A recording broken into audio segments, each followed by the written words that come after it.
सीता की एक उत्तर पुराण में तो कहते हैं रावण की पुत्री है, लेकिन पद्म पुराण में लिखा हुआ है कि वो जनक की पुत्री है।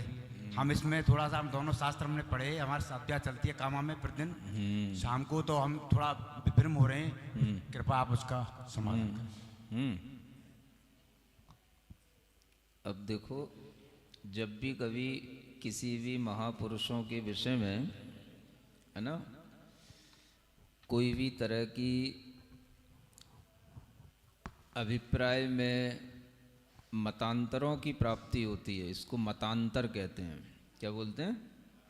मतलब जो दो दो मत होते हैं, भिन्न भिन्न मत होते हैं, उसको एक मत यह है, दूसरा मत यह है, एक अभिप्राय यह है, दूसरा यह है।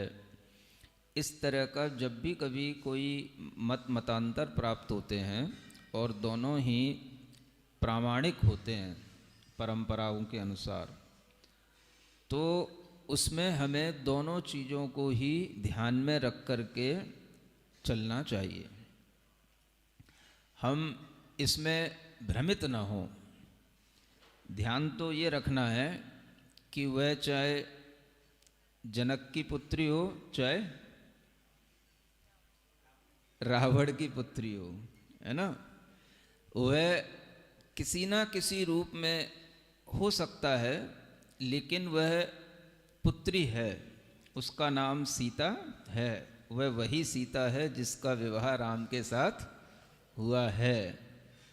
तो अपने को उस पात्र से मतलब होना चाहिए, उस पात्र के जीवन चरित्र से मतलब होना चाहिए, और उसकी किसी भी धारणाओं के विषय में अगर आचार्यों में कोई मतांतर रहे हैं तो हमें दोनों को ही स्वीकार कर लेना चाहिए। उससे भला हमें क्या फ़र्क पड़ता है? पुत्री तो है ही है ना किसी की। ऐसा तो नहीं है कि वो एकदम से आकाश से टपक गई हो, है ना, या कहीं एकदम से खेत जोतते जोतते मिल गई हो। सीता इसलिए नाम पड़ता है कि हल के माध्यम से मिल गई, इसलिए सीता है। तो वो भी कहीं खेत में से उत्पन्न नहीं हो गई या कहीं आकाश से टपक नहीं गई, वो किसी ना किसी माँ के गर्भ में जन्म ली, और जिस पिता के माध्यम से वह पुत्री हुई तो उसकी भी हो सकती है, उसकी भी हो सकती है। और ये सब रिश्ते नाते जो भी होते हैं तो ये किसी भी रूप में घूम सकते हैं, है ना। कोई भी किसी की पुत्री हो सकती है, उससे कोई फर्क नहीं पड़ता।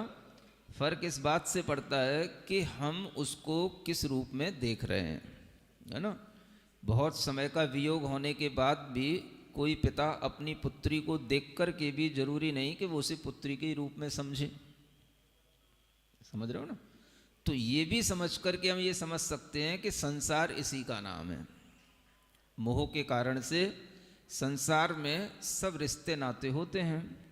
अगर वो हमें कोई भी संबंध स्पष्ट पता नहीं होते हैं तो हम किसी के लिए कुछ भी विचार कर सकते हैं। इसी का नाम मोह है, इसी का नाम संसार।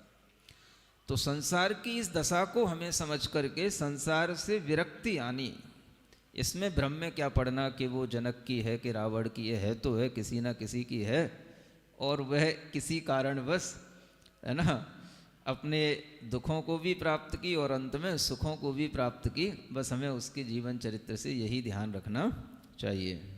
ठीक है ना। ओम अरहम नमः। चले और